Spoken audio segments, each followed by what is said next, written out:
Hey yo, j'espère que vous allez bien, on se retrouve aujourd'hui pour une nouvelle vidéo et on va parler cette fois-ci non pas de la K-pop mais de la Q-pop, c'est-à-dire la pop kazakhstanaise. Et vu que Sam de la chaîne Sam et les dramas en a parlé récemment, je me suis dit que c'était le bon moment de vous parler du groupe 91.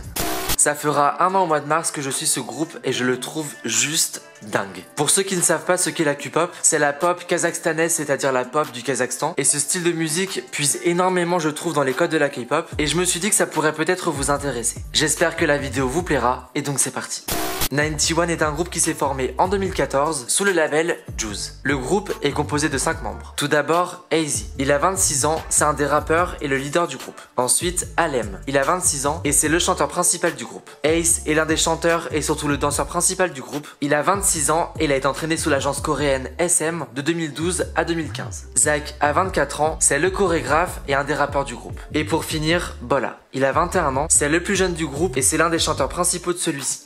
Le groupe a choisi le nom 91 car il se réfère à l'année 1991, date à laquelle le Kazakhstan prit son indépendance de l'URSS, et le nom 91 est donc synonyme de liberté et d'indépendance. Et vous allez comprendre par la suite pourquoi ça a son importance. 91 a fait ses débuts le 1er décembre 2015 avec la sortie de leur première EP, Hype Tama.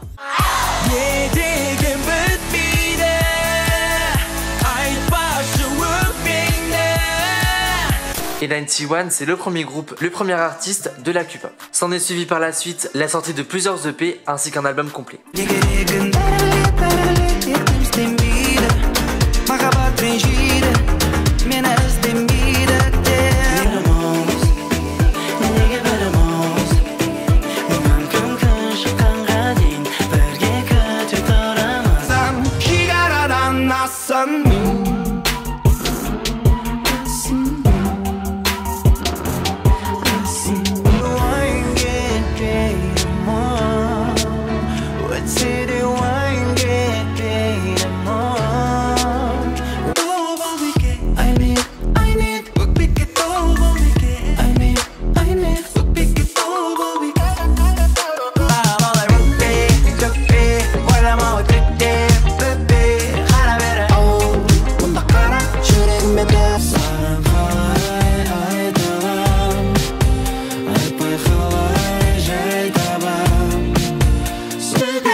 Dès leur début, 91 a su attirer un large public, mais ils ont également attiré une très forte hostilité à leur rencontre. Le Kazakhstan étant un pays encore très religieux, certains porte-parole et personnalités kazakhstanaises ont humilié publiquement le groupe en disant qu'ils allaient corrompre la jeunesse. Le maquillage, les piercings, les cheveux colorés étant pour eux contraires à la mentalité kazakhstanaise. C'est pourquoi le groupe s'est pris dès leur début une énorme vague de haine. Ils ont dû annuler des événements et des dates de concerts parce que des antifans les menaçaient de mort et ils empêchaient les événements de se dérouler. Mais cela n'a pas empêché le groupe de continuer et d'agrandir leur succès, bien au contraire.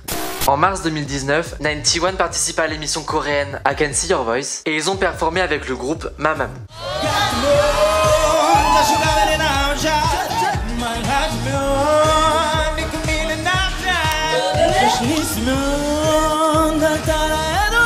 Cette apparition télévisée propulsa le groupe à l'international et ils ont gagné beaucoup de fans. 91 est très fortement comparé à deux groupes sud-coréens qui sont des légendes. Le premier, Big Bang, par rapport à leur style musical et visuel. Et le deuxième, BTS, par rapport à tout ce qu'ils représentent. 91 a popularisé le Kazakhstan dans le monde ainsi que sa langue. 91 est également la représentation d'une jeunesse qui veut se libérer du traditionnalisme et s'assumer telle qu'elle est. 91 parle également de sujets plutôt sensibles au Kazakhstan. Par exemple, il parle de l'écologie et de la pollution, sachant que beaucoup de villes dans leur pays sont fortement polluées. Il parle également de l'acceptation de soi, des doutes et de l'anxiété que peuvent ressentir les jeunes, de poursuivre ses rêves malgré les contraintes. Ils parlent à la jeunesse et composent et écrivent beaucoup de leurs titres. C'est pourquoi ils sont comparés à BTS car ils représentent eux aussi leur pays à travers le monde, contribuent à l'essor du divertissement musical dans leur pays et ils contribuent donc à l'économie du Kazakhstan. Ils parlent de sujets de société à la jeunesse, composent et écrivent beaucoup de leurs titres. Ils représentent un style musical et sont un modèle pour toute une nouvelle génération d'artistes. Bref, je pense que vous avez compris d'où vient le rapprochement entre le groupe et BTS. Personnellement, j'adore la Q-pop. Même si la langue, au départ, elle peut être un petit peu perçue comme étant un peu troublante ou un peu bizarre, je peux vous assurer qu'il y a beaucoup de choses à découvrir dans ce style musical et je vous encourage juste à 100% à aller découvrir tous ces nouveaux artistes. Dites-moi en commentaire ce que vous pensez de 91 et même en général de la K-pop. Et si la vidéo vous a plu, mettez un pouce bleu, abonnez-vous à ma chaîne si c'est pas fait. Et on se retrouve en fin de semaine pour une nouvelle vidéo.